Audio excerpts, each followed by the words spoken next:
جب بندے سے گناہ سرزد ہو جاتا ہے اور وہ معافی مانگ لیتا ہے تو اللہ کو وہ بندہ بڑا ہی اچھا لگتا ہے۔ انسان کے اندر چونکہ یہ دونوں چیزیں رکھی گئی ہیں تو کبھی کبھی اس سے گناہ بھی سرزد ہو جائے گا۔ نیکی اس کی عقل، اس کا فہم، اس کا ادراک، شریعت کی رہنمائی، انبیاء کی تعلیمات اسے بتائیں گی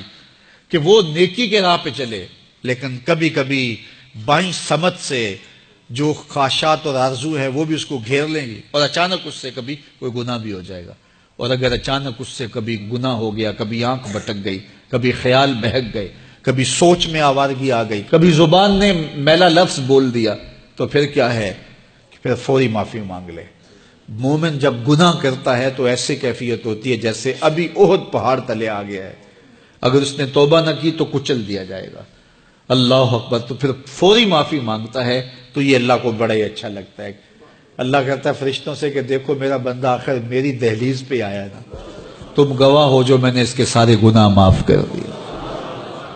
تو گناہ کے بعد جو شرمندگی ہے، دیکھیے ایک اور جملہ کہتا ہوں،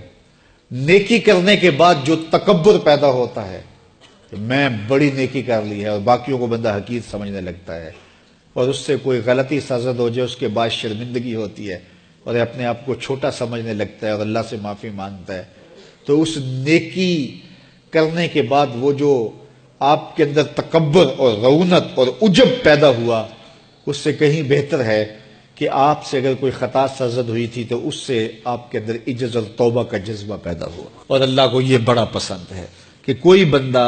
چونکہ ممکن ہی نہیں ہے کہ جب انسان ہے اس کے اندر یہ خواہشات رکھی ہیں تو کبھی اس سے، یہ انبیاء کی ذوات ہیں جو پاک ہیں، باقی کبھی کچھ خطا سرزد ہو جائے گی، اس سے معذرت کر لے۔ آپ نے نام سنا ہوگا ایاز کا،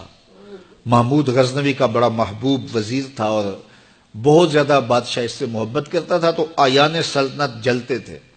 تو بادشاہ گاہے گاہے کوئی ایسا منظر ان کو دکھلاتا کہ اس سے میں خاص پیار کیوں کرتا ہوں۔ ایک دن بادشاہ کے ہاتھ میں موتیوں کی بھری ڈبیا تھی اور محل کے اندر یہ ایک حوض تھا،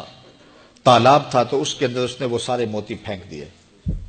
شفاف پانی اور نیچے فرش پہ پڑے ہوئے موتی نظر آ رہے ہیں، تو اس نے ایک ایک وزیر کو کہا کہ یہ موتی نکال کے لاؤ اور سنو اپنا لباس اور اپنا بدن نہیں بھیگنے دینا۔ تو سب نے کہا یہ کیسے ہوگا کہ موتی بھی تہ سے نکال کے لائیں اور بدن بھی اور کپڑے بھی نہ بھیگیں؟ تو دوسرے کو کہا، اس نے کہا حضرت یہ کیسے ہوگا، یہ شرط ہٹائیں تو پھر میں نکال کے لاؤں۔ جب بات آئی ایاز کی تو ایاز نے فوراً چھلانگ لگا دی، موتی پکڑے، ڈھونڈے، ہتھیلی میں لیے اور کانپتے ہوئے بدن کے ساتھ بادشاہ کے سامنے پیش ہوا۔ حضور یہ لے لیجئے۔ بادشاہ غصے میں تھا کہ میں نے کہا تھا لباس اور کپڑے بھیگنے نہیں چاہیے، تیرے بدن سے پانی نچڑ رہا ہے، تیرے لباس سے پانی نچڑ رہا ہے، یہ کیا؟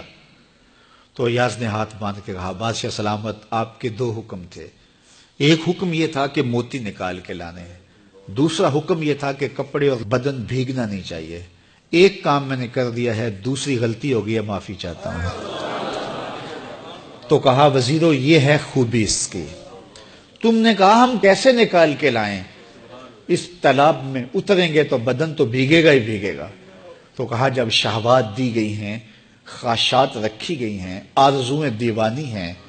اور پھر اس کائنات کے اندر رہ کر کے حضرت انسان کبھی تو اس تالاب کی غلاظت سے اپنے آپ کو بھر ہی دے گا، تو پھر کمال کیا ہے کہ نیکی کے پھول پیش کر دے، سجدے کے موتی پیش کر دے، رکوع اور قیام کے موتی پیش کر دے، ہمدردی انسانیت کے ساتھ پیار کے موتی پیش کر دے، سارے موتی پیش کرے، پھر مالک کا جلال کہ تیرے کپڑے کیوں بھیگے، یہ گناہ کیوں کیا، یہ گناہ کیوں کیا، ہاتھ جوڑ کے کہے مالک اس کی معافی مانگ، تو اللہ تعالیٰ پچھلے گناہ نہ صرف معاف کرتا ہے بلکہ ان گناہوں کو نیکیوں میں تبدیل کرتا ہے۔